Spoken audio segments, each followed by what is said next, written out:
അസ്സലാമു അലൈക്കും വറഹ്മത്തുള്ളാഹി. ബിസ്മില്ലാഹി അൽഹംദുലില്ലാഹ് സ്വലാത്തു വസ്സലാമു അലാ അഷ്റഫി റസൂലില്ലാഹി വഅലാ ആലിഹി വസഹ്ബിൽ ഫായിസീന ബിറളില്ലാഹി അമ്മാ ബഅദ്. ആദരണീയരായ ജമാൽ അഹ്സനി ഉസ്താദ് മഞ്ഞപ്പറ്റ, പ്രിയപ്പെട്ട BKF-ൻ്റെ പ്രേക്ഷകർ, കൂട്ടുകാർ, പ്രമാണങ്ങളെക്കുറിച്ചുള്ള ഒരു സെഷനിലാണ് നമ്മളുള്ളത്. ഈ BKF-ൽ നമ്മുടെ ജീവിതത്തെ നിർണയിക്കുന്ന, നിയന്ത്രിക്കുന്ന, നമ്മളെ നിലപാടുകളെ സ്വാധീനിക്കുന്ന അല്ലെങ്കിൽ സ്വാധീനിക്കേണ്ട പ്രമാണങ്ങൾ, അടിസ്ഥാനങ്ങൾ എന്തൊക്കെയാണ് എന്നതിനെക്കുറിച്ചുള്ള ഒരു വിപുലമായ ഡിസ്കഷൻ ആണ് ശരിക്കും ഉദ്ദേശിക്കുന്നത്. അപ്പോൾ ഇസ്ലാമിക വൈജ്ഞാനിക മേഖലയിൽ നമ്മൾ അടിസ്ഥാനപരമായി മനസ്സിലാക്കുന്ന അല്ലെങ്കിൽ പഠിക്കുന്ന കാര്യമാണ്, ഒരു മുസ്ലിം എന്നുള്ള നിലക്ക് നമ്മൾ ഫോളോ ചെയ്യുന്നത് 4 പ്രമാണങ്ങളെയാണ് എന്ന്.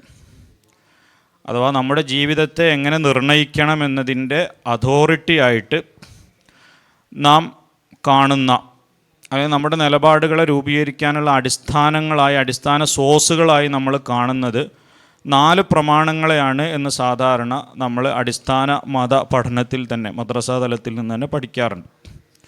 അത് ഖുർആന്, സുന്നത്ത് അഥവാ റസൂലുള്ളാഹി സ്വല്ലല്ലാഹു അലൈഹി വസല്ലം തങ്ങളുടെ തിരുചര്യ, അവിടുത്തെ അധ്യാപനങ്ങളും അവിടുത്തെ സമ്മതങ്ങളും അവിടുത്തെ ജീവിതവും, പിന്നെ ഇജ്മാ, ഖിയാസ് എന്നീ കുറച്ചുകൂടി സാങ്കേതികമായിട്ടുള്ള 2 സംജ്ഞകളും.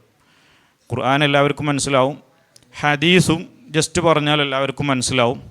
അതോടൊപ്പം തന്നെ ഇജ്മാ, ഖിയാസ്. ഇജ്മാ എന്ന് പറയുമ്പോൾ മുസ്ലിം സമൂഹത്തിൻ്റെ ഏകോപിതമായ അഭിപ്രായം എന്നാണ് നമ്മൾ അതിനർത്ഥം കൊടുക്കുക.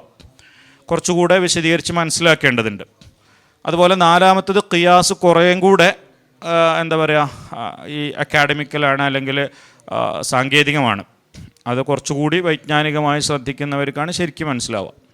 അപ്പോൾ ഈ 4 പ്രമാണങ്ങളെ ശരിക്കും മനസ്സിലാക്കുക, എന്താണ്, എങ്ങനെയാണ് ഈ 4 കാര്യങ്ങൾ തന്നെ നമ്മുടെ ജീവിതത്തിൻ്റെ നിലപാടുകളുടെ അടിസ്ഥാനമായി മാറുന്നത് എന്ന് മനസ്സിലാക്കുക എന്നുള്ളതാണ് ഈ സെഷനിൻ്റെ ഒരു ഭാഗം. മറ്റൊന്ന്, ഇതിപ്പോൾ ഒരു വിശ്വാസിക്ക് മാത്രം ബാധകമായതല്ല സത്യത്തിൽ ഈ 4 പ്രമാണങ്ങൾ. നമ്മളെ വീക്ഷണത്തിൽ മനുഷ്യരായിട്ടുള്ള, അഖിലുള്ള, ബുദ്ധിയുള്ള, വിവേചന ബുദ്ധിയുള്ള, ചിന്താശേഷിയുള്ള മുഴുവൻ ജനങ്ങൾക്കും അവരുടെ ജീവിതത്തെ രൂപപ്പെടുത്താനുള്ള നിലപാടുകളാണ് ഖുർആനും സുന്നത്തും ഇജ്മാഉം ഖിയാസും എന്നതാണ് നമ്മുടെ നിലപാട്. ആ നിലപാട് നമുക്ക് അവരെ അല്ലെങ്കിൽ ഏതു മനുഷ്യനെയും സംവാദാത്മകമായി സംസാരിക്കാൻ താല്പര്യമുള്ള, കാര്യങ്ങളെ അങ്ങോട്ടും ഇങ്ങോട്ടും ഉൾക്കൊള്ളാൻ താല്പര്യമുള്ള ഏതു മനുഷ്യനോടും നമുക്കത് സംവദിക്കാനും സംസാരിക്കാനും ബോധ്യപ്പെടുത്താനും കഴിയും എന്നതാണ് നമ്മുടെ വിശ്വാസം.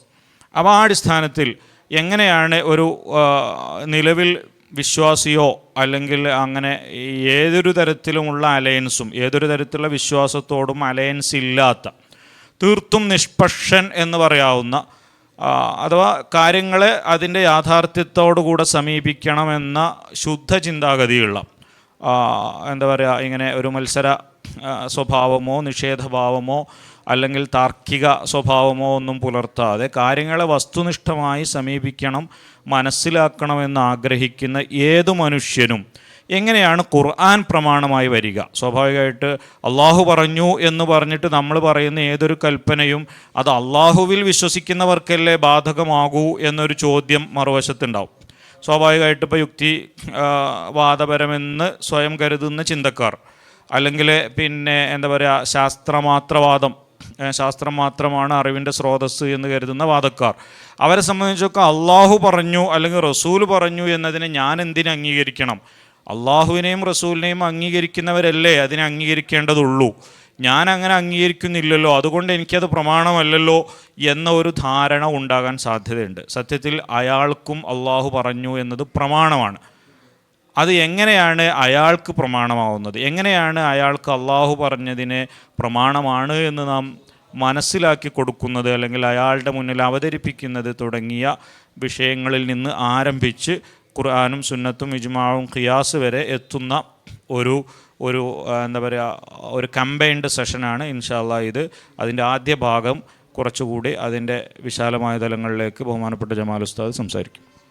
അസ്സലാമു അലൈക്കും വറഹ്മത്തുള്ളാഹി. ബിസ്മില്ലാഹ് അൽഹംദുലില്ലാഹ് വസ്സലാത്തു വസ്സലാമു അലാ അഷ്റഫി റസൂലില്ലാഹ്. യാഥാർത്ഥ്യങ്ങൾ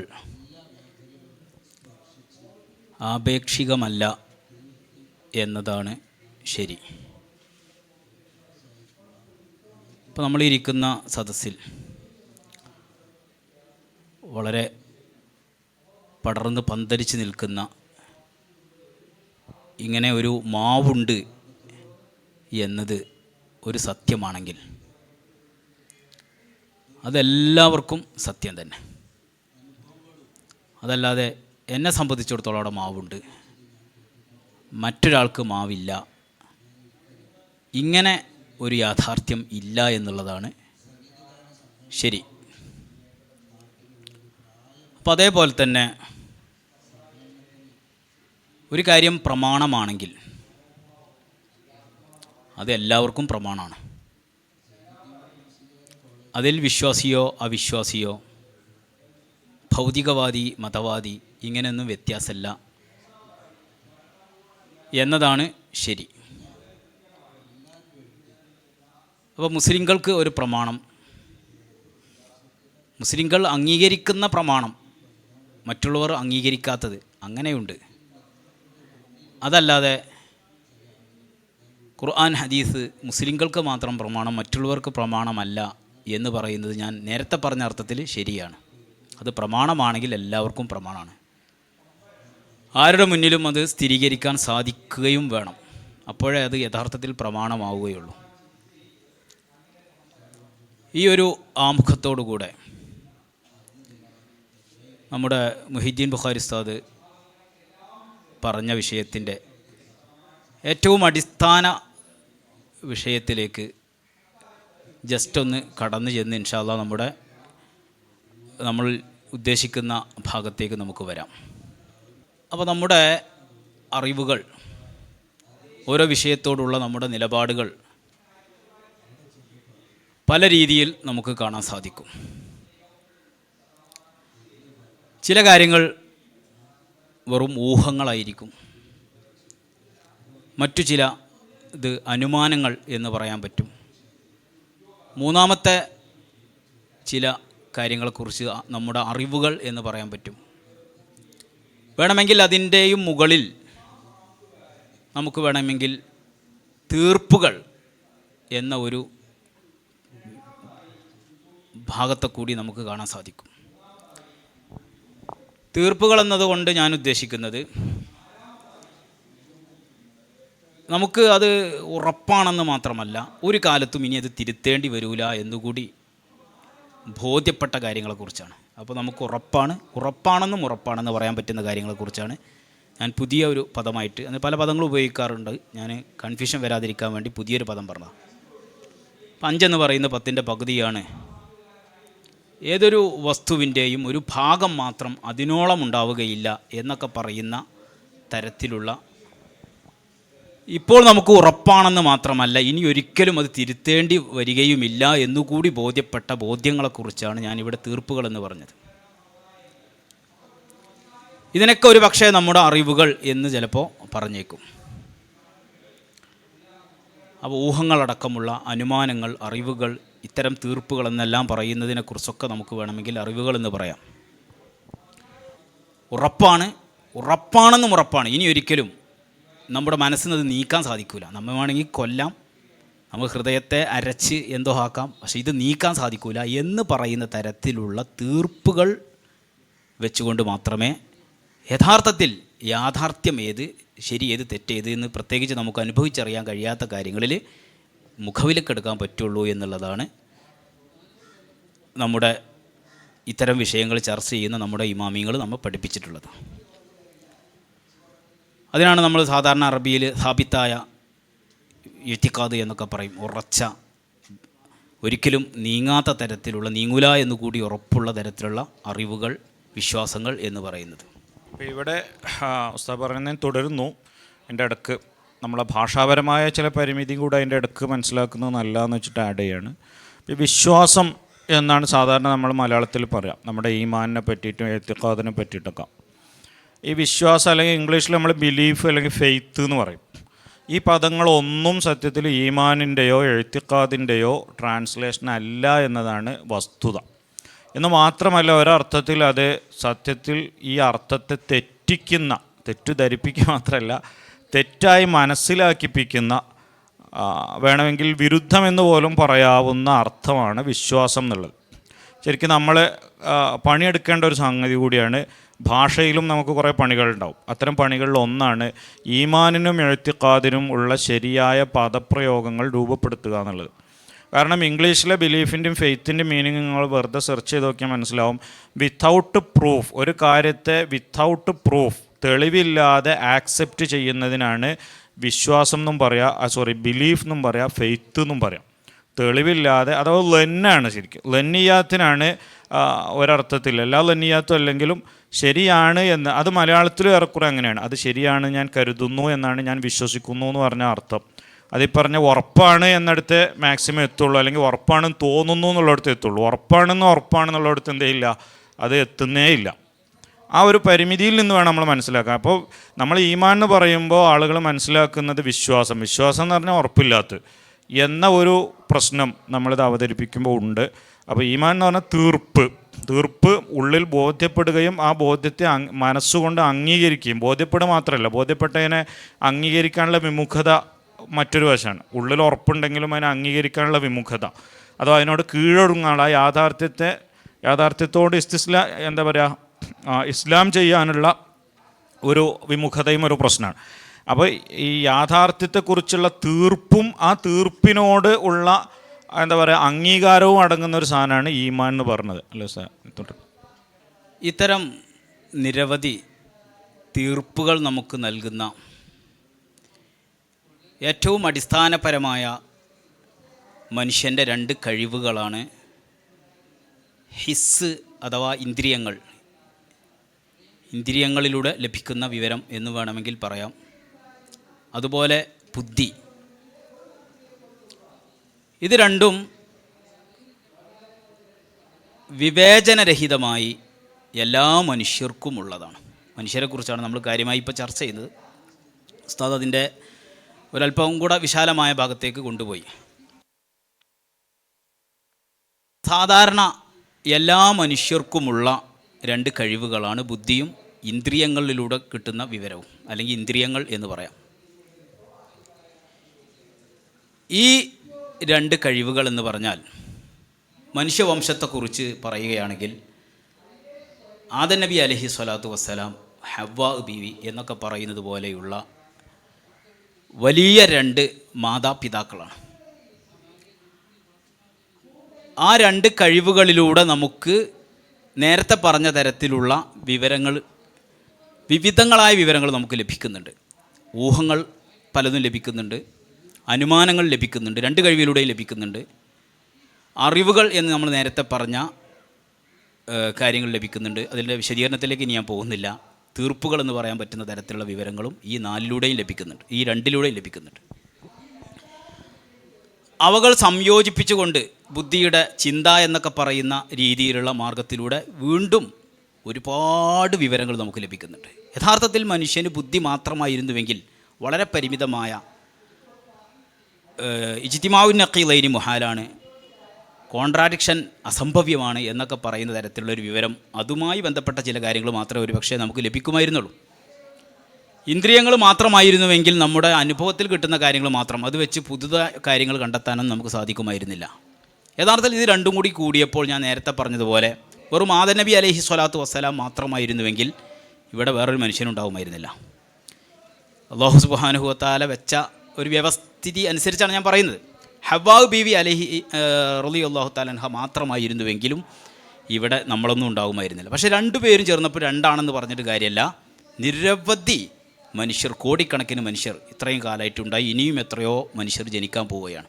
അപ്പം എന്നതുപോലെ മനുഷ്യൻ്റെ ഈ ബുദ്ധിയും ഈ പഞ്ചേന്ദ്രിയങ്ങളും അവകളിലൂടെ കിട്ടിയ വിവരങ്ങളും എന്ന് പറഞ്ഞാൽ നേരത്തെ പറഞ്ഞ പലതരത്തിലുള്ള വിവരങ്ങളുണ്ട്. അവകൾ ചേർത്ത് വെച്ചുകൊണ്ട് ചിന്തിക്കുക എന്ന് പറയുന്ന പ്രക്രിയയിലൂടെ വീണ്ടും നിരവധി അറിവുകൾ നമുക്ക് ലഭിക്കുന്നു. പക്ഷെ അവിടെയും നമ്മൾ എന്ത് ചെയ്യുന്നില്ല, ഈ അറിവുകൾ മുഴുവനും ഈ അടിസ്ഥാനപരമായ കാര്യങ്ങൾക്ക് നമ്മൾ എടുക്കുന്നില്ല. ഏറ്റവും അടിസ്ഥാനപരമായ വിഷയങ്ങളിൽ നമ്മൾ എടുക്കേണ്ടത് ഈ ബുദ്ധിയുടെയും ഇന്ദ്രിയങ്ങളുടെയും നേരത്തെ പറഞ്ഞ തരത്തിലുള്ള തീർപ്പുകൾ മാത്രം എടുത്തു വെച്ചുകൊണ്ട്, അവകൾ മാത്രം സംയോജിപ്പിച്ചുകൊണ്ട് ജനിക്കുന്ന സന്തതികളെ മാത്രം നമ്മൾ പരിഗണിക്കുന്ന ഒരു പരുവത്തിലേക്ക് നമ്മൾ എത്തുകയാണെങ്കിൽ ഇസ്ലാമാണ് ശരി, ഇസ്ലാം മാത്രമാണ് ശരി എന്നുള്ളത് ഏതൊരു മനുഷ്യനും ബോധ്യപ്പെടുത്തി കൊടുക്കാൻ നമുക്ക് സാധിക്കുകയും ചെയ്യും എന്നുള്ളതാണ് യാഥാർത്ഥ്യം. പക്ഷെ പലപ്പോഴും സംഭവിക്കുന്നത് എന്താണെന്ന് വെച്ചാൽ, ഇത്തരം തിരിച്ചറിവുകൾ വരെ, എന്തിനേറെ ഇപ്പോൾ ഈ കോൺട്രാഡിക്ഷൻ അസംഭവ്യമാണ് എന്ന് പറയുന്നത് വരെ മാറ്റി വെച്ചുകൊണ്ടാണ് പലർക്കും ഭൗതികവാദിയാകാൻ സാധിക്കുകയുള്ളൂ. പലപ്പോഴും അത്തരം വിവരങ്ങൾ മാറ്റിവെച്ചാലേ ഒരു വഹാബിയാകാൻ സാധിക്കുകയുള്ളൂ. അപ്പോൾ അത്തരം അറിവുകൾ, തിരിച്ചറിവുകൾ ഒരു കാരണവശാലും നമ്മൾ മാറ്റിവെക്കുകയില്ല എന്ന് ദൃഢനിശ്ചയം ചെയ്യുകയും അങ്ങനെ മുന്നോട്ട് പോവുകയും ചെയ്യുകയാണെങ്കിൽ അഹ്ലുസുന്നത്തി വൽ ജമാഅത്താണ്, ഇസ്ലാമാണ് ശരി എന്നുള്ളത് ആർക്കും ബോധ്യപ്പെടുത്തി കൊടുക്കാൻ സാധിക്കുകയും ചെയ്യും എന്നുള്ളതാണ് യാഥാർത്ഥ്യം. അപ്പോൾ ഈ ഇന്ദ്രിയങ്ങളിലൂടെയും അതുപോലെ ബുദ്ധിയുടെയും ഇത്തരത്തിലുള്ള തീർപ്പുകൾ എന്തെല്ലാം ആണ് എന്നുള്ളത് വളരെ വിശദമായൊരു ചർച്ചയാണ്. അതിലേക്ക് നമ്മൾ പ്രവേശിക്കുന്നില്ല. അതിൽപ്പെട്ട ഏതാനും ചില കാര്യങ്ങൾ മാത്രമാണ് നമ്മൾ പറയുന്നത്. ഒരു ഉദാഹരണം മാത്രം പറയുകയാണെങ്കിൽ, ഞാൻ പറഞ്ഞു കഴിഞ്ഞു, ഒന്ന്, നമ്മളിപ്പോൾ ഇവിടെ ഒരു പരിപാടിയിൽ സംബന്ധിച്ചിരിക്കുക എന്നുള്ളത് നമ്മുടെ ഇന്ദ്രിയങ്ങളിലൂടെ നമുക്ക് ഉറപ്പാണ്. ഈ ഉറപ്പ് ഇനി ഒരിക്കലും തിരുത്തേണ്ടി വരും എന്ന് നമുക്ക് തോന്നുന്നില്ല. ഇതിനെക്കുറിച്ച് ചില സംശയങ്ങളൊക്കെ ചിലപ്പോൾ ഉണ്ടാവും. അതിന് സംശയങ്ങൾ എന്നല്ല പറയാം, ഞാൻ പറയാൻ വസ്വാസുകൾ എന്ന് പറയും. ആ വസ്വാസുകൾ കൊണ്ട് ശരിക്കും ഈ ഉറപ്പ് നീങ്ങുന്നില്ല. പക്ഷെ എന്നാലും ഇതിനെന്ത് മറുപടി പറയും എന്ന രീതിയിൽ ചില വസ്വാസുകൾ ഉണ്ടാകുകയും ആ വസ്വാസുള്ള സമയത്ത് തന്നെ ഇങ്ങനൊരു സദസ്സിൽ നമ്മൾ പങ്കെടുക്കുന്നുണ്ട് എന്നുള്ളത് 100% ഉറപ്പാണ്, ഇത് ഉറപ്പാണ് എന്ന തരത്തിലുള്ള ഒരു ഇന്ദ്രിയങ്ങളിലൂടെ ലഭിക്കുന്ന ഒരു വിവരം. ഇപ്പോൾ നമുക്ക് പ്രപഞ്ചമുണ്ട്, ഞാനുണ്ട്, നമ്മളൊരു സദസ്സിലാണ് എന്നൊക്കെ പറയുന്ന തരത്തിലുള്ള വിവരം. ഇത്തരം വിവരങ്ങൾ നമ്മൾ ഒരിക്കലും പിന്നെ മാറ്റിവെക്കാൻ തയ്യാറാകരുത്. അങ്ങനെ മുന്നോട്ട് പോകണം. അങ്ങനെ മാറ്റിവെക്കുമ്പോഴാണ് വ്യതിചലിച്ചു പോകുന്നത് എന്നാണ് നമ്മൾ നേരത്തെ സൂചിപ്പിച്ചത്. അതുപോലെ തന്നെ ബുദ്ധിയുടെ തീർപ്പാണ്, ഒരിക്കലും കോൺട്രാഡിക്ഷൻ സംഭവിക്കുകയില്ല, ഇജ്തിമാഉ നഖീലൈനി ഒരിക്കലും സംഭവിക്കുകയില്ല എന്നുള്ളത്. അപ്പോൾ അത്തരം വിവരങ്ങൾ മാറ്റിവെക്കാൻ തയ്യാറായാലേ ഒരാൾക്ക് മതം വിടാനോ ഭൗതികവാദിയാകാനോ സാധിക്കുള്ളൂ എന്ന് നമുക്ക് തെളിയിക്കാൻ സാധിക്കും. ഇൻഷാ അല്ലാഹ് ഉസ്താദ് അടയും. ഞാൻ ഉസ്താദ് പറഞ്ഞതിനെ വിശദീകരിക്കുകയാണ്. അതോ ഇപ്പം നമ്മൾ പറഞ്ഞതിൻ്റെ ഇതുവരെ പറഞ്ഞതിൻ്റെ ഒരു ചുരുക്കം എന്ന് പറഞ്ഞത്, ശരിക്ക് മനുഷ്യൻ എന്നുള്ള നിലക്ക് നമ്മുടെ അടിസ്ഥാന പ്രമാണങ്ങൾ 4 അല്ല. അപ്പോൾ നമ്മുടെ അടിസ്ഥാന പ്രമാണങ്ങൾ, ആദ്യത്തെ 2 പ്രമാണങ്ങൾ ബുദ്ധിയും നമ്മുടെ ഇന്ദ്രിയങ്ങളുമാണ്. ബുദ്ധിയും ഇന്ദ്രിയങ്ങളുമാണ് ഒരു മനുഷ്യൻ എന്നുള്ള നിലക്കുള്ള നമ്മുടെ 2 അടിസ്ഥാന പ്രമാണങ്ങൾ, അല്ലെങ്കിൽ അറിവിൻ്റെ സോഴ്സുകൾ. നമുക്ക് അറിവ് കിട്ടാനുള്ള യാഥാർത്ഥ്യത്തെ, കാരണം യാഥാർത്ഥ്യം എന്ത് എന്ന് കണ്ടെത്താനുള്ള ശ്രമമാണ് മൊത്തം മനുഷ്യജീവിതത്തിൻ്റെ ബൗദ്ധിക പ്രവർത്തനം എന്ന് പറഞ്ഞു. മനുഷ്യജീവിതത്തിൻ്റെ ബൗദ്ധിക പ്രവർത്തനം എന്ന് പറഞ്ഞാൽ ആകെ അത് യാഥാർത്ഥ്യത്തെ കണ്ടെത്താനുള്ള ശ്രമങ്ങളാണ്, അതിൻ്റെ ഒരു സത്ത. അപ്പോൾ അതാണല്ലോ അന്വേഷണങ്ങളുടെയൊക്കെ എന്തുകൊണ്ട് എന്നുള്ളതാണല്ലോ അതിൻ്റെ ഒരു സത്ത എന്ന് പറഞ്ഞു. ഫിലോസഫിയുടെ ഒരു മർമ്മം, അല്ലെങ്കിൽ അതിൻ്റെ ഒരു വിത്ത് എന്ന് പറഞ്ഞതാണ് എന്തുകൊണ്ട്. ഫിലോസഫിയാണ് മദർ സയൻസ്. എല്ലാ ജ്ഞാനങ്ങളും വരുന്നത് ഫിലോസഫിയിൽ നിന്നാണ്, എന്തുകൊണ്ട് എന്ന ചോദ്യത്തിൽ നിന്നാണ്. അപ്പോൾ എന്തുകൊണ്ട് എന്ന ചോദ്യമാണ്, അല്ലെങ്കിൽ ആ എന്തുകൊണ്ടിൻ്റെ തുടർച്ചയായിട്ടുള്ള മറ്റു ചോദ്യങ്ങളാണ് മനുഷ്യനെ ഒരു ബുദ്ധിജീവിയാക്കി, ബൗദ്ധിക പ്രവർത്തനമുള്ള ജീവിയാക്കി മാറ്റുന്നത്.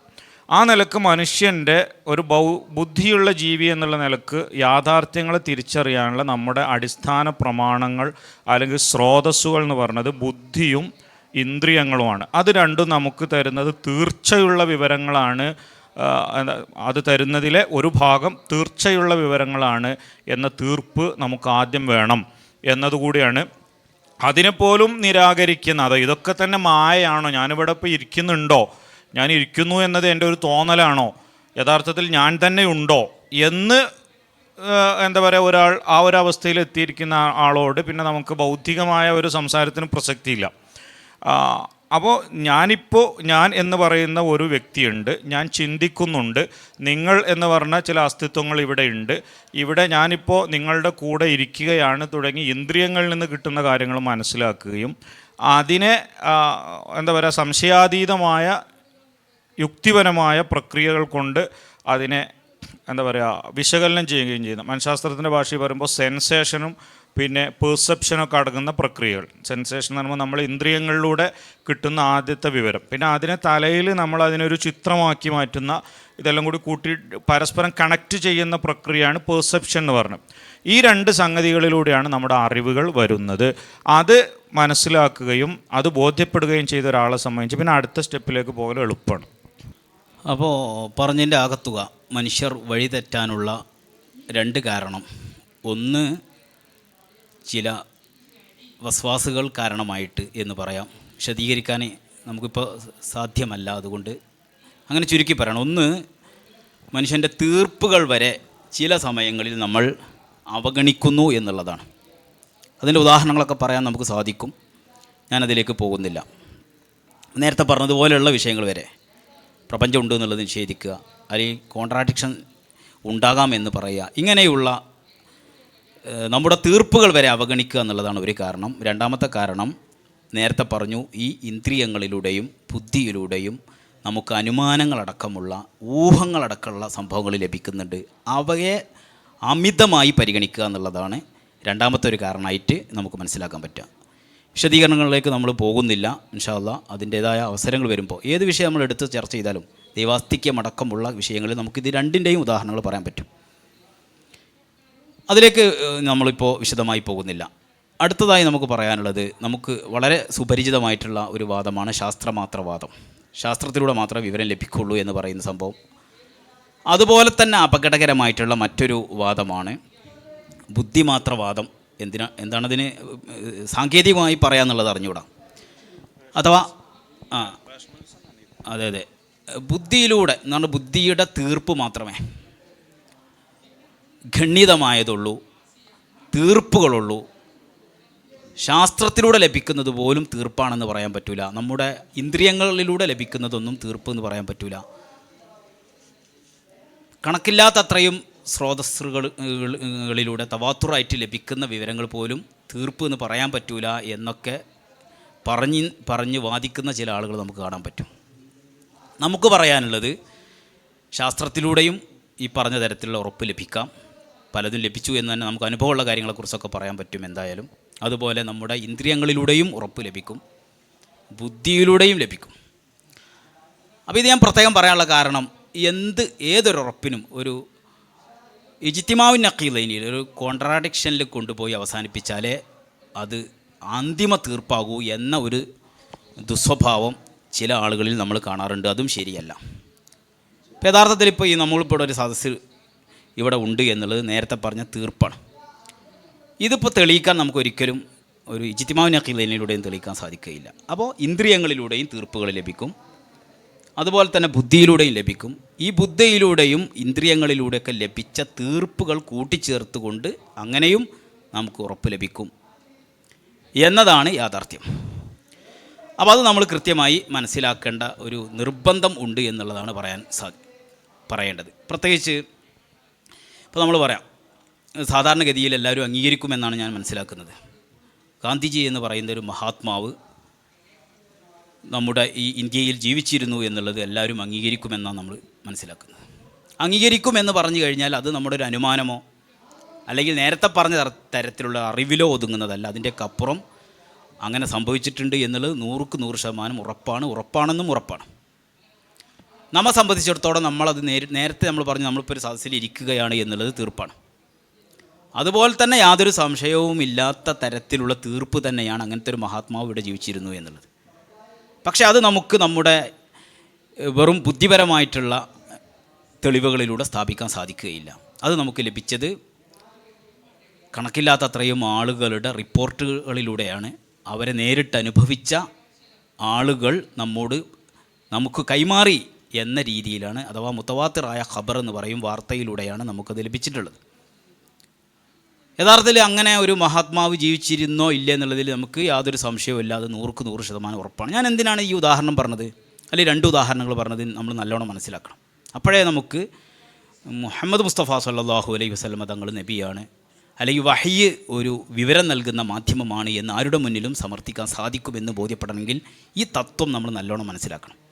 എന്തൊരു തീർപ്പ് നമുക്ക് ലഭിക്കണമെങ്കിലും അത് അവസാനം അത് ശരിയല്ല എങ്കിൽ ഒരു കോൺട്രാഡിക്ഷൻ വരുമെന്ന് സ്ഥാപിച്ചെടുക്കേണ്ടതുണ്ട് എന്ന ഒരു തെറ്റിദ്ധാരണ ബുദ്ധിമാത്രവാദികൾക്കുണ്ട്.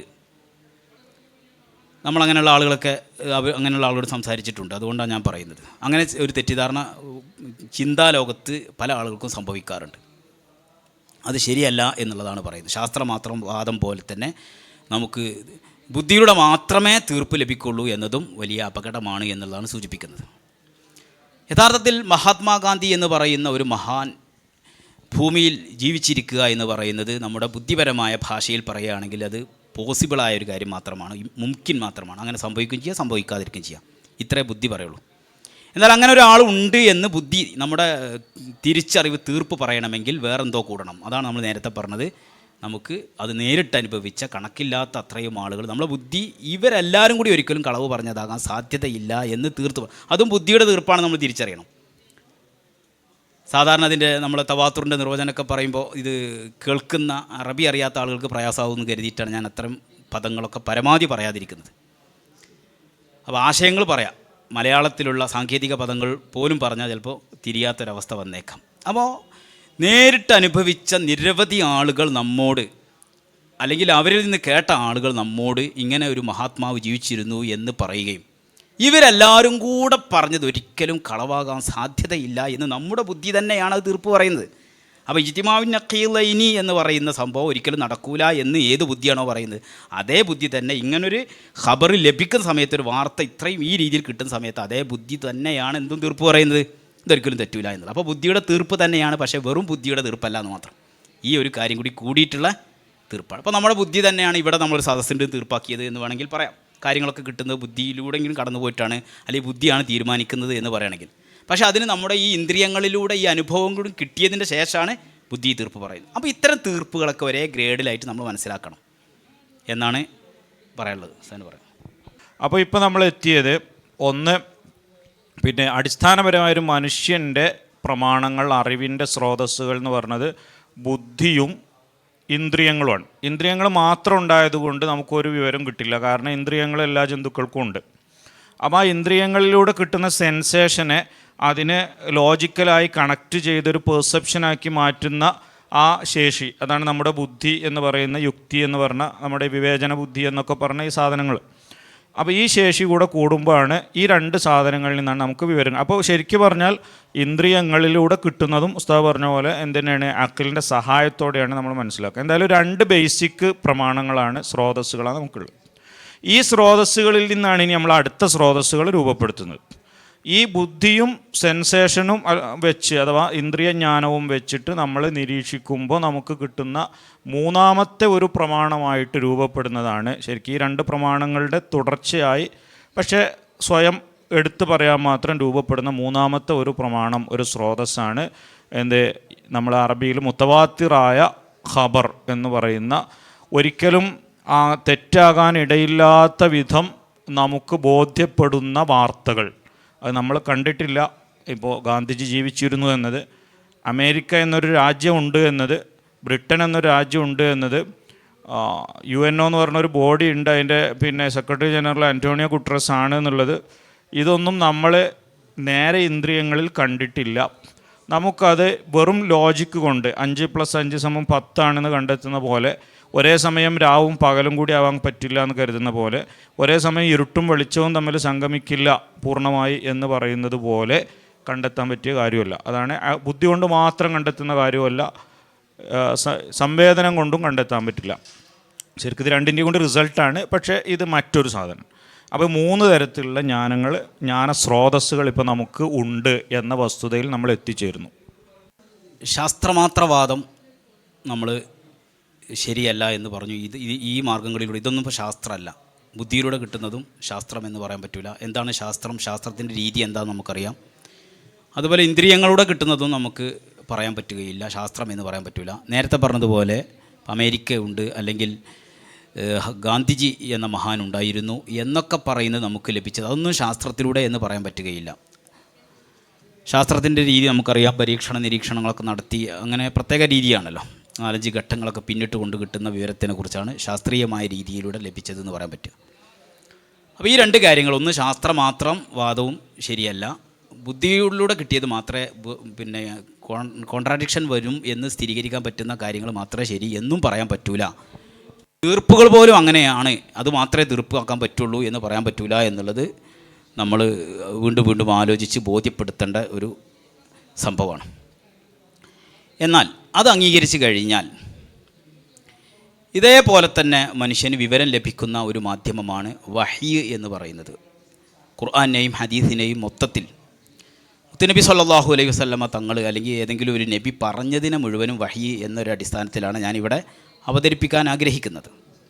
അത് രണ്ടായിട്ട്, അതിൽപ്പെട്ട ചിലത് ഖുർആനെന്നും അല്ലെങ്കിൽ ദൈവിക വചനങ്ങളെന്ന് പറയും. മറ്റൊരു ഭാഗങ്ങളെക്കുറിച്ച് വചനങ്ങൾ നബിമാരുടേതായിരിക്കാം, പക്ഷേ അതിലുള്ള ആശയം ഇലാഹിയായി ലഭിച്ചതായിരിക്കും, ദൈവത്തിൻ്റെ ഭാഗത്തുനിന്ന് ലഭിച്ചതായിരിക്കും, സ്രഷ്ടാവിൻ്റെ ഭാഗത്തുനിന്ന് ലഭിച്ചതായിരിക്കും എന്ന അർത്ഥത്തിൽ നമുക്ക് രണ്ടായിട്ട് വിഭജിക്കാറുണ്ട്. ഞാനിപ്പോൾ അത് ഒറ്റ ഒരു വാചകത്തിൽ ഉൾക്കൊള്ളിക്കുകയാണ്. വഹി, ദിവ്യ സന്ദേശം എന്നൊക്കെ വേണമെങ്കിൽ അതിനെ പരിഭാഷപ്പെടുത്താം. പരിഭാഷപ്പെടുത്തുമ്പോഴൊക്കെ പേടിയാണ്. നേരത്തെ സൂചിപ്പിച്ചതുപോലെ ദൈവം എന്ന പദം എടുക്കുകയാണെങ്കിലും നമ്മൾ സാധാരണ പ്രവാചകൻ എന്ന് പറയുന്ന പദം എടുക്കുകയാണെങ്കിൽ ഇവിടെയൊക്കെ നമ്മൾ ഉദ്ദേശിക്കുന്ന അർത്ഥവും സാധാ നമ്മുടെ ഡിക്ഷണറിയിൽ കാണുന്ന അർത്ഥവും പൊതുജനങ്ങൾ മനസ്സിലാക്കുന്ന അർത്ഥങ്ങളൊക്കെ വ്യത്യസ്തമാണ് എന്നുള്ളൊരു പ്രശ്നമുണ്ട്. ഏതായാലും അതൊക്കെ അവഗണിച്ചുകൊണ്ട് നമ്മൾ ഏതായാലും തൽക്കാലം സൗകര്യത്തിന് വേണ്ടി അങ്ങനെയുള്ള ഒരു കാര്യം എടുക്കാം. അപ്പോൾ ഏതായാലും ഈ പ്രവാചകരിലൂടെ സ്രഷ്ടാവിൻ്റെ ദൂതന്മാരിലൂടെ ലഭിക്കുന്ന സന്ദേശങ്ങൾക്കാണ് നമ്മൾ എന്ത് പറയുന്നത്, വഹി എന്ന് പറയുന്നത്. അത് നേരത്തെ പറഞ്ഞ രീതിയിൽ രണ്ടായിട്ട് തിരിയാം. ഈ വഹിയിലൂടെയും അറിവ് ലഭിക്കും എന്നതാണ് നമ്മുടെ ഏറ്റവും പ്രധാനപ്പെട്ട വിഷയം. അതിലേക്ക് കടക്കുന്നതിൻ്റെ മുമ്പ് ഒരു കാര്യം കൂടി ഞാൻ ഉണർത്തുകയാണ്. ഇപ്പോൾ മനുഷ്യന് വിവരം ലഭിക്കുന്ന മാധ്യമങ്ങൾ എന്തൊക്കെയാണ്, അല്ലെങ്കിൽ പ്രമാണങ്ങൾ എന്തൊക്കെയാണ് എന്ന് നമ്മൾ പഠിക്കുന്ന സമയത്ത് വളരെ കൃത്യമായി മനസ്സിലാക്കേണ്ട ഒരു വിഷയമാണ്. ഇത് പ്രമാണമാണെന്നതിൻ്റെ പ്രമാണം എന്താണ്, അല്ലെങ്കിൽ ഇത് മാധ്യമമാണെന്നതിൻ്റെ പ്രമാണം എന്താണ്, നല്ലവണ്ണം ചിന്തിക്കണം. അപ്പോൾ ഇന്ദ്രിയങ്ങളിലൂടെ നമുക്ക് ഉറപ്പ് ലഭിക്കും, തീർപ്പായിക്കോട്ടെ. ഞാൻ പറഞ്ഞു പലതരത്തിലുള്ള വിവരം ലഭിക്കും, അതിൽപ്പെട്ട പ്രത്യേക ഒരു ഭാഗമാണ് തീർപ്പെന്ന് പറയുന്നത്. അപ്പോൾ ഇന്ദ്രിയങ്ങളിലൂടെ തീർപ്പ് ലഭിക്കുമെന്നതിൻ്റെ പ്രമാണം എന്താ? അങ്ങനെ നമുക്ക് ലഭിക്കുന്നുണ്ട് എന്നുള്ളത് തന്നെയാണ് അതിൻ്റെ പ്രമാണം. ഇനി ശാസ്ത്രം എടുക്കാം. ശാസ്ത്രത്തിൻ്റെ രീതിയിലൂടെ പോയാൽ ഒരു കാര്യത്തിൽ നമുക്ക് അറിവ് ലഭിക്കും അല്ലെങ്കിൽ തീർപ്പ് ലഭിക്കും എന്ന് നമുക്ക് എങ്ങനെ മനസ്സിലാക്കാൻ പറ്റും? തീർപ്പ് ലഭിക്കുമ്പോൾ തന്നെ. അപ്പോൾ ഇവിടെ ഇപ്പോൾ മഴ വർഷിക്കാനുള്ള സാധ്യതയുണ്ട്, അല്ലെങ്കിൽ ഇന്ന സമയത്ത് മഴ വർഷിക്കും എന്നൊക്കെ പറയുമ്പോൾ മഴ വർഷിച്ച് കഴിഞ്ഞാൽ എന്തായാലും നമുക്കെന്തായി, അതിന് സാധ്യത ഉണ്ട്, ഇവിടെ വർഷിക്കുന്നുണ്ട് എന്നുള്ളത് ഉറപ്പാവും. ഇനി ഇതല്ലാത്ത വല്ല പ്രമാണവും ആർക്കെയും പറയാൻ കഴിയുമെന്ന് എനിക്ക് തോന്നുന്നില്ല. അപ്പോൾ ശാസ്ത്രത്തിലൂടെ ഞാൻ നല്ലോണം മനസ്സിലാക്കണം, ശാസ്ത്രമെന്നത് നമ്മുടെ പ്രമാണമാണ്, നമുക്ക് വിവരം ലഭിക്കുന്ന മാധ്യമമാണ്, പ്രമാണമാണെന്നതിൻ്റെ പ്രമാണം എന്ത് എന്ന് പരിശോധിക്കുമ്പോൾ ആർക്കും പറയാനുണ്ടാകുക ആ നിരീക്ഷണ പരീക്ഷണം എന്ന് പറയുന്ന ആ രീതിയിലൂടെ കടന്നു പോകുന്ന സമയത്ത് നമുക്ക് സാധാരണഗതിയിൽ ഉറപ്പ് ലഭിക്കുന്നുണ്ട്. എത്രത്തോളം അത് കൃത്യമായിട്ടുണ്ടോ അതിനനുസരിക്കും ഉറപ്പോ അനുമാനമോ അല്ലെങ്കിൽ തീർപ്പൊക്കെ ലഭിക്കാം. എന്തായാലും എല്ലാ നിബന്ധനകളും ഒത്ത രീതിയിൽ പോകുന്ന സമയത്തെല്ലാം നമുക്ക് തീർപ്പ് ലഭിക്കുന്നുണ്ട് എന്നുള്ളതാണ് അതിൻ്റെ പ്രമാണം. അതുപോലെ നമ്മുടെ ഇന്ദ്രിയങ്ങളിലൂടെ നമുക്ക് വിവരം ലഭിക്കുന്നു എന്നുള്ളതിൻ്റെ പ്രമാണം എന്താ? ലഭിക്കുന്നുണ്ട് എന്നാ. ലഭിക്കുമ്പോൾ ഒരു സംഭവം സംഭവിച്ചു കഴിഞ്ഞാൽ പിന്നെ അത് സംഭവിക്കും എന്നുള്ളതിന് തെളിവ് വേറെ പറയേണ്ട ആവശ്യമില്ലല്ലോ. അതേപോലെ നമ്മൾ എടുക്കുന്ന സമയത്ത് വഹിയിലൂടെ നമ്മൾ തീർപ്പിനെക്കുറിച്ച് മാത്രമാണ് ഇപ്പോൾ ചർച്ച ചെയ്യുന്നത് എന്നതുകൂടി മനസ്സിലാക്കണം കേട്ടോ. അല്ലാതെ അനുമാനങ്ങളും അല്ലെങ്കിൽ താൽക്കാലികമായിട്ടുള്ള വിശ്വാസങ്ങളും അല്ലെങ്കിൽ നേരത്തെ പറഞ്ഞ അറിവ് അല്ലെങ്കിൽ ഊഹങ്ങൾ എന്നൊക്കെ പറയുന്ന സംഭവങ്ങൾ നമുക്ക് ലഭിക്കാൻ ചെറിയ ചെറിയ ചില കാരണങ്ങളൊക്കെ ഉണ്ടായാൽ മതി. ഇപ്പോൾ ഭൗതികവാദികളൊക്കെ സൃഷ്ടാവില്ല എന്നതൊക്കെ പറയാൻ വേണ്ടി അവർ തെളിവാക്കി വെക്കാറെന്താ? ഉണ്ടെന്ന് എന്നതിന് നിങ്ങൾക്ക് തെളിവില്ല എന്നാ, നിങ്ങൾക്ക് തെളിവില്ല എന്നുള്ള അവരെ ഭാഗത്തിൻ്റെ തെളിവാക്കി വെക്കുന്നത്. അത് വേറൊരു ഭാഗമാണ്. ഒരു കാര്യം ഉണ്ട് എന്ന് വിശ്വസിക്കാനോ ഇല്ല എന്ന് വിശ്വസിക്കാനോ ശരിക്കും തെളിവൊന്നും വേണ്ട. ചെറിയ ചെറിയ എന്തെങ്കിലുമൊക്കെ കാരണങ്ങൾ ഉണ്ടായാൽ മതി. ഒരു കാരണമില്ലാതെ രണ്ടാലും സംഭവിക്കില്ല നമുക്ക് പറയാം. പക്ഷെ ആ വിശ്വാസം യാഥാർത്ഥ്യമാണോ, അതാണോ യഥാർത്ഥത്തിൽ ശരി എന്ന് നമുക്ക് തീർപ്പ് ലഭിക്കണമെങ്കിൽ ഉണ്ടെന്ന വിശ്വാസത്തിനും തെളിവ് വേണം, ഇല്ല എന്നുള്ള വിശ്വാസത്തിനും തെളിവ് വേണം എന്നുള്ളതാണ് ശരി. അല്ലെങ്കിൽ നമുക്ക് എന്തും ഇല്ല എന്നാണ് വാദിക്കാൻ പറ്റും. ഏതായാലും ഞാൻ ആ ഭാഗത്തേക്ക് കൂടുതൽ പോവുകയല്ല. അപ്പോൾ ഞാൻ പറഞ്ഞു വരുന്നത് വളരെ അടിസ്ഥാനപരമായ മറ്റൊരു സ്റ്റെപ്പാണ്. അതെന്താ? ഈ പറഞ്ഞ കാര്യങ്ങൾ നമുക്ക് ഒരുപാട് എണ്ണി പറയാനുണ്ട്. ഞാൻ ചിലതൊക്കെ ഇങ്ങനെ കൃത്യമായി എണ്ണി അല്ലാത്ത രീതിയിൽ പറഞ്ഞതാണ്. ശാസ്ത്രം പോലുള്ള പല സംഭവം ഇതിലൂടെയൊക്കെ വിവരം ലഭിക്കും എന്നുള്ളതിൻ്റെ നമ്മുടെ പ്രമാണം അതിലൂടെ ലഭിക്കുന്നുണ്ട് എന്നുള്ളതാണ്. എങ്കിൽ ഞാനീ പറഞ്ഞ തരത്തിലുള്ള തീർപ്പുകൾ വഹിയിലൂടെ ലഭിക്കുന്നുണ്ടോ ഇല്ലേ എന്നുള്ളത് പരിശോധിക്കുമ്പോൾ നമ്മൾ ഒന്നാമത് പരിശോധിക്കേണ്ടത് ആ വഹി ലഭിച്ച ആളുകൾക്ക് ഈ തീർപ്പുകൾ ലഭിച്ചിട്ടുണ്ടോ ഇല്ലേ എന്നുള്ളതാണ്. അങ്ങനെ ലഭിക്കുന്നുണ്ടെങ്കിൽ അത്തരം ആളുകൾക്ക് തീർപ്പ് കിട്ടാനുള്ളൊരു മാധ്യമം തന്നെയാണെന്ന് നമ്മൾ അംഗീകരിക്കേണ്ടി വരും.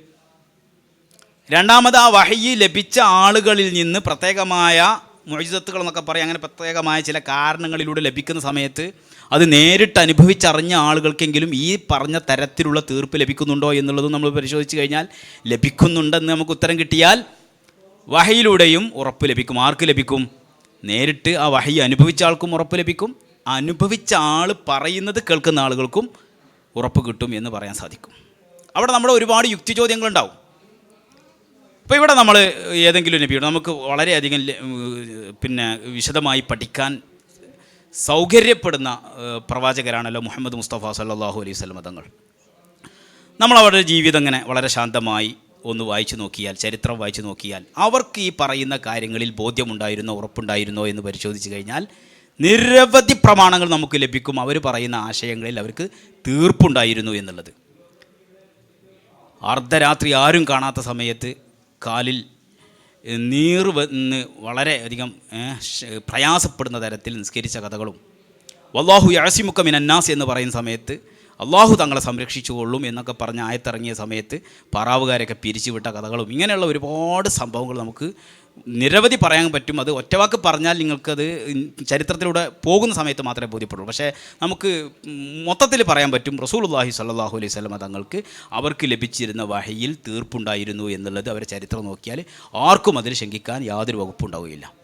പക്ഷേ നിയമങ്ങൾ, നമുക്കുള്ള നിയമങ്ങൾ, അവർക്കുള്ള നിയമങ്ങൾ ചിലതിലൊക്കെ വ്യത്യാസം ഉണ്ടാകാം എന്നുള്ളതല്ലാതെ കിട്ടിയ നിയമങ്ങളിൽ അവർക്ക് ഉറപ്പുണ്ടായിരുന്നു എന്നുള്ളത് നമുക്ക് മനസ്സിലാക്കാൻ സാധിക്കും. അപ്പോൾ അത് വിവരം ലഭിക്കാനുള്ളൊരു മാധ്യമമാണ് എന്ന് അതിലൂടെ തന്നെ നമുക്ക് മനസ്സിലാക്കാൻ പറ്റും.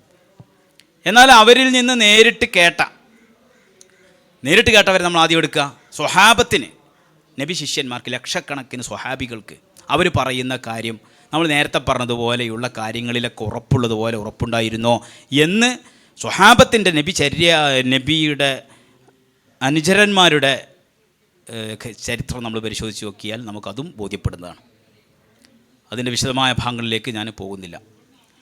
അപ്പോൾ ഞാൻ പറയുന്നത് എന്താണെന്ന് വെച്ചാൽ, മുഹമ്മദ് മുസ്തഫ സല്ലല്ലാഹു അലൈഹി വസല്ലം തങ്ങൾ പോലെയുള്ള അമ്പിയാക്കൾക്ക് അവർക്ക് ലഭിച്ച സന്ദേശങ്ങളിൽ ഉറപ്പുണ്ടായിരുന്നു എന്നുള്ളത് നമുക്ക് ബോധ്യപ്പെടുത്താൻ കഴിയും.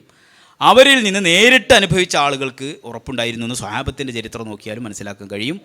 മൂന്നാമത്, ഇവരുടെ ഈ പറയുന്ന തരത്തിലുള്ള എല്ലാ വിഷയങ്ങളും നമുക്കും ലഭിക്കാനുള്ള മാർഗമുണ്ട്. അതാണ് കണക്കില്ലാത്ത അത്രയും റിപ്പോർട്ടർമാരിലൂടെ നമുക്ക് ലഭിക്കാവുന്നതാണ്. അങ്ങനെ കിട്ടിക്കഴിഞ്ഞാൽ നമ്മൾ നേരിട്ട് അനുഭവിച്ച അതേ സ്ഥാനത്തേക്ക് എത്തുകയും നമുക്കും ഈ തീർപ്പുകളിലേക്ക് എത്താൻ സാധിക്കുമെന്നുള്ളതും തെളിയിക്കാൻ സാധിക്കും. അപ്പം ഇങ്ങനെ വേണമെങ്കിൽ ഒരാൾക്ക് അവരുടെ ഏറ്റവും അടിസ്ഥാനപരമായ ജീവിതത്തിൻ്റെ ലക്ഷ്യവും യഥാർത്ഥ ജീവിതവുമായി ബന്ധപ്പെട്ട വിഷയങ്ങളിൽ ഈ പറഞ്ഞ തരത്തിലുള്ള തീർപ്പുകളിലേക്ക് എത്താനുള്ള മാധ്യമം ഇവിടെ നിലനിൽക്കുന്നുണ്ട് എന്നുള്ളതാണ് നമ്മൾ പറയുന്നത്. അവിടെ ഒരുപാട് യുക്തി ചോദ്യങ്ങളുണ്ട്. ഈ പറഞ്ഞ സ്ഥലത്തൊക്കെ ഉണ്ടാവും കേട്ടോ. നേരത്തെ നമ്മൾ യുക്തിയുടെ അതുകൂടെ പറഞ്ഞ് നമുക്ക് അവസാനിപ്പിക്കാം. ഏതായാലും യുക്തി ചോദ്യങ്ങൾ ഇത്തരം സ്ഥലങ്ങൾ, ഇപ്പോൾ നേരത്തെ നമ്മൾ പറഞ്ഞൊരു ഉദാഹരണമാണ്. ഇപ്പോൾ ഗാന്ധിജി എന്ന് പറയുന്ന മഹാൻ നമ്മൾ നേരിട്ട് അനുഭവിച്ചറിഞ്ഞിട്ടില്ല, നമ്മളെ ബുദ്ധി കൊണ്ട് കിട്ടില്ല. കണക്കില്ലാത്ത അത്രയും ആളുകളിലൂടെ കിട്ടുന്ന സമയത്ത് അവരിൽപ്പെട്ട ഓരോരുത്തരും പറഞ്ഞ് ഇത് കളവാകാനുള്ള സാധ്യതയില്ലേ, അപ്പോൾ ഇത് വിശ്വസിക്കാൻ പറ്റുമോ ഇല്ലല്ലോ എന്നൊക്കെ പറയുന്ന തരത്തിലുള്ള ചോദ്യങ്ങൾ അവിടെ ഉണ്ടാവും. കാരണം എന്താ? അത് നമ്മുടെ ഒരു വിവരക്കേടാണ്. എല്ലാ കാര്യങ്ങളും ബുദ്ധിയിലൂടെ കിട്ടും. ബുദ്ധി ചില കാര്യങ്ങളെക്കുറിച്ച് എന്താ പറയുക, അത് സംഭവിക്കുകയും ചെയ്യുക, സംഭവിക്കാതിരിക്കുകയും ചെയ്യുക എന്നുള്ളതാണ്. അങ്ങനെ ഒരു സംഭവം സംഭവിച്ചു എന്നുള്ളത് ബുദ്ധിയല്ലാത്ത മറ്റൊരു മാധ്യമത്തിലൂടെ നമുക്ക് മനസ്സിലാക്കാൻ സാധിക്കും. അപ്പോൾ ഒരു ഇജ്മാലിയായിട്ടെന്ന് പറയാം, ഒരു മൊത്തത്തിലുള്ള ഒരു തിരിച്ചറിവ് നമുക്ക് ലഭിച്ചു എന്ന് ഞാൻ മനസ്സിലാക്കുന്നു. അപ്പോൾ ഇവിടെയൊക്കെയുള്ള നമ്മുടെ ഒരു പ്രശ്നം ആകെ വരുന്നത് എവിടെയും വരുന്ന ബുദ്ധിയിലൂടെ അല്ലാത്ത തീർപ്പുകളിലൊക്കെ വരുന്ന ഒരു പ്രശ്നമാണ്. അങ്ങനെ തന്നെ ആയിക്കൊള്ളാം എന്നില്ലല്ലോ, അതിൻ്റെ എതിരും സംഭവിക്കാം എന്നൊരു സാധ്യത മനസ്സിലെപ്പോഴും ഉണ്ടാവും. പക്ഷെ അതുകൊണ്ട് ഇപ്പോൾ ഇവിടെ ഇങ്ങനെ ഒരു പരിപാടി നടക്കുകയും ചെയ്യാം, നടക്കാതിരിക്കുകയും ചെയ്യാം. അതത്തരം ബുദ്ധിപരമായ ചർച്ചകളിലേക്ക് കൂടുതൽ കടന്ന ആളുകൾക്ക് ആ സംശയം തന്നെ ഉണ്ടാവുള്ളൂ. ഞാൻ അതിലേക്ക് കൂടുതൽ പോവുകയല്ല. പക്ഷേ നമ്മുടെ ഇന്ദ്രിയം കൊണ്ട് ഇവിടെ ഇങ്ങനെ സംഭവം ഉണ്ട് എന്നുള്ളത് ബോധ്യപ്പെട്ടു. ഗാന്ധിജി എന്ന് പറയുന്നൊരു മഹാത്മാവ് ഇന്ത്യയിൽ ഉണ്ടാവുകയും ചെയ്യാം, അല്ലാതിരിക്കുകയും ചെയ്യാം. അപ്പോൾ എത്ര ആളുകളോട് കിട്ടിയാലും അത് ശരിക്കും ശരിയായിക്കൊള്ളണം എന്നില്ലല്ലോ എന്ന ഒരു സാധ്യത, ബുദ്ധിപരമായിട്ടൊരു സാധ്യത അവിടെ നിലനിൽക്കുമെങ്കിൽ പോലും ഇത്രയും ആളുകളിലൂടെ കിട്ടിയ സ്ഥിതിക്ക് ഇനി അതൊരിക്കലും തെറ്റാക്കാൻ പറ്റില്ല എന്ന് നമ്മുടെ ബുദ്ധിയുടെ മറ്റൊരു ഭാഗം തീർപ്പ് പറയുകയും ചെയ്യും. ഇതേ ഒരു അനുഭവം എവിടെയുണ്ടാവും? അപ്പോൾ നമുക്ക് വഹയിലൂടെ കിട്ടുന്ന സമയത്ത് ഒന്നുകിൽ നമ്മൾ വഹി നേരിട്ട് അനുഭവിക്കുന്നവർക്ക് ഉറപ്പുണ്ടാവും. അപ്പോൾ ഇത് നമ്മൾ നേരിട്ട് കാണുമ്പോൾ ഇവിടെ ഉറപ്പുള്ളതുപോലെ അതിനേതായാലും സാധാരണഗതിയിൽ നമുക്ക് സാധ്യതയില്ല. ഇല്ലെങ്കിൽ ആ വഹി നേരിട്ട് കിട്ടിയ ആളുമായിക്കൊണ്ട് നമ്മൾ സംവദിക്കുക. അപ്പോൾ എന്ത് നമുക്ക് മനസ്സിലാക്കാൻ പറ്റും? അദ്ദേഹത്തിന് ഇത് ലഭിച്ചിട്ടുണ്ട് എന്ന് സ്വഹാബത്തിനൊക്കെ ബോധ്യപ്പെട്ടതുപോലെ നമുക്ക് മനസ്സിലാക്കാൻ പറ്റും. അതിൻ്റെ വിശദീകരണത്തിലേക്ക് ഞാൻ പോകുന്നില്ല. ഇൻഷാ അല്ലാഹ് അടുത്ത സെഷനിലൊക്കെ നമുക്ക് ആ ഭാഗം കൂടുതൽ വേണമെങ്കിൽ പറയാം. ഇനി നേരിട്ട് അനുഭവിച്ചിട്ടില്ലെങ്കിൽ അനുഭവിച്ചവരിൽ നിന്ന്, നേരത്തെ ഈ മഹാത്മാഗാന്ധി ഉണ്ട്, അമേരിക്ക ഉണ്ട് എന്നൊക്കെ നേരിട്ട് അനുഭവിച്ചവരിൽ നിന്ന് നിരന്തരമായി കണക്കില്ലാത്തത്ര ആളുകളിലൂടെ കിട്ടുമ്പോഴും നമുക്ക് ഈ ഉറപ്പ് വരുത്താൻ സാധിക്കുമെന്നുള്ളത് ഒരു യാഥാർത്ഥ്യമാണ്. പക്ഷേ ഇതൊക്കെ ശരിയാണോ തെറ്റാണോ എന്ന് ആലോചിച്ച് മനസ്സിലാക്കേണ്ട ഉത്തരവാദിത്വം എല്ലാ മനുഷ്യരുടെ മേലും പ്രപഞ്ച സൃഷ്ടാവായ അല്ലാഹു സുബ്ഹാനഹു വ തആല നൽകിയിട്ടുണ്ട് എന്നുള്ളതാണ്. മുഹമ്മദ് മുസ്തഫ സല്ലല്ലാഹു അലൈഹി വസല്ലം തങ്ങളുടെ ഒരു ഹദീസ് കൂടി ഞാനിവിടെ പറഞ്ഞു നിർത്തുകയാണ്. കുല്ലു മൗലൂദിൻ യൂലദു അലൽ ഫിത്ര. എല്ലാ മനുഷ്യരും ജനിക്കുന്നത് സത്യം മനസ്സിലാക്കാനും എന്താണ് ശരി യാഥാർത്ഥ്യമെന്ന് മനസ്സിലാക്കാനൊക്കെ പറ്റുന്ന പരുവത്തിലാണ് എല്ലാവരും ജനിക്കുന്നത്. പിന്നെ അവരെ വഴി തെറ്റിക്കുന്നത് മാതാപിതാക്കളാണ് എന്നുള്ളതാണ് ആ ഹദീസിൻ്റെ ബാക്കി ഭാഗമായിട്ട് വരുന്നത്. മുത്തുനബി സല്ലല്ലാഹു അലൈഹി വസല്ലം തങ്ങൾ മുസ്ലിമാക്കുന്നത് പറഞ്ഞില്ല. എന്തുകൊണ്ടത് പറഞ്ഞില്ല എന്ന് തോന്നലുണ്ടാവും. യഥാർത്ഥത്തിൽ നമുക്ക് സ്ഥിരീകരിക്കാൻ സാധിക്കുന്നതും നമ്മുടെ വാദവും അനുസരിച്ച് മുസ്ലിമാക്കുക എന്ന് പറയുന്നത് ഒരു മനുഷ്യനെ അവൻ്റെ പ്രകൃതത്തിൽ നിന്ന് തിരിച്ചുവിടലല്ല. ജന്മനാ അവന് ലഭിക്കുന്ന ബുദ്ധിയും അതുപോലെ തന്നെ ഇന്ദ്രിയങ്ങളും അതിലൂടെ ലഭിക്കുന്ന വിവരങ്ങളുടെയും തുടർച്ചയാണ്. ഏറി വന്നാൽ മാതാപിതാക്കൾ അവരെ പ്രകൃതി അനുസരിച്ച് തന്നെ കൈപ്പിടിച്ച് നടത്തുന്നത് പോലെയുള്ള ഒരു മുന്നോട്ടുള്ള ഗമനം മാത്രമാണ് ഇസ്ലാം എന്ന് പറയുന്നത് എന്ന് വെറുമൊരു വാദം മാത്രമല്ല, അതാരുടെ മുന്നിൽ നമുക്ക് സ്ഥിരീകരിക്കാൻ സാധിക്കുകയും ചെയ്യും. അതുകൊണ്ടാണ് റസൂലുള്ളാഹി സ്വല്ലല്ലാഹു അലൈഹി വസല്ലം തങ്ങൾ മാതാപിതാക്കൾ മുസ്ലിമാക്കുന്നു എന്ന കഥ അവിടെ പറയാതിരുന്നത് എന്ന് നമുക്ക് കാണാൻ സാധിക്കും. അപ്പോൾ ചുരുക്കി പറഞ്ഞാൽ ഒരു മനുഷ്യന് പ്രാഥമികമായിട്ടുള്ള കഴിവും വിവരവും മാത്രം വെച്ചുകൊണ്ട് മുന്നോട്ട് പോവുകയാണെങ്കിൽ തന്നെ ഇസ്ലാമാണ് ശരി, ഇസ്ലാം മാത്രമാണ് ശരി എന്ന് മനസ്സിലാക്കാൻ നമുക്ക് സാധിക്കും. ഏതെങ്കിലും ഒരു തിരിച്ചറിവ് മാറ്റിവെക്കുകയോ അവഗണിക്കുകയോ ചെയ്യുന്നിടത്താണ് പ്രശ്നങ്ങൾ മുഴുവനും സംഭവിക്കുന്നത്. അല്ലെങ്കിൽ ഇവകളിലൂടെ ലഭിക്കുന്ന അനുമാനങ്ങളെയോ അല്ലെങ്കിൽ ഊഹങ്ങളെയോ മുഖവിലക്കെടുക്കുന്നതാണ് പ്രശ്നമായി മാറുന്നത് എന്നാണ് നമ്മൾ ആകെ പറഞ്ഞതിൻ്റെ ചുരുക്കം. അത്രയും പറഞ്ഞ് നിർത്തുന്നു. വാഖിറു ദഅ്വാനാ അൽഹംദുലില്ലാഹ്. നമ്മൾ നേരത്തെ പറഞ്ഞ പോലെ ഈ വിഷയം 2 സെഷനുകളിലായിട്ട് നടക്കുന്നതാണ്. ഇത് 1ാമത്തെ സെഷനാണ് ഇപ്പോൾ നമ്മൾ ഇവിടെ പൂർത്തിയായത്. ഇൻഷാ അല്ലാഹ് നിങ്ങൾക്കറിയാം, ഇത് ഒരു ഭാഗത്ത് എത്തി നിൽക്കുകയാണ് ഇപ്പോൾ നമ്മൾ. അഥവാ നമ്മുടെ പ്രമാണങ്ങൾ, നമ്മുടെ അറിവിൻ്റെ സ്രോതസ്സ് നമ്മുടെ യുക്തിയും ഇന്ദ്രിയങ്ങളുമാണ്. അതിനെ തുടർന്ന് നമുക്ക് മുത്തവാത്തിറായ അറിവ് എന്ന് പറയുന്ന ബോധ്യപ്പെടുന്ന ചില വാർത്തകളും അറിവുകളും തുടർന്ന് നമുക്ക് ലഭിക്കുന്നു. അതിൻ്റെ തുടർച്ചയായിട്ട് എങ്ങനെ വഹ്യ് സംഭവിക്കുന്നു എന്നതുകൂടി ഇപ്പോൾ നമ്മൾ കവർ ചെയ്തത്.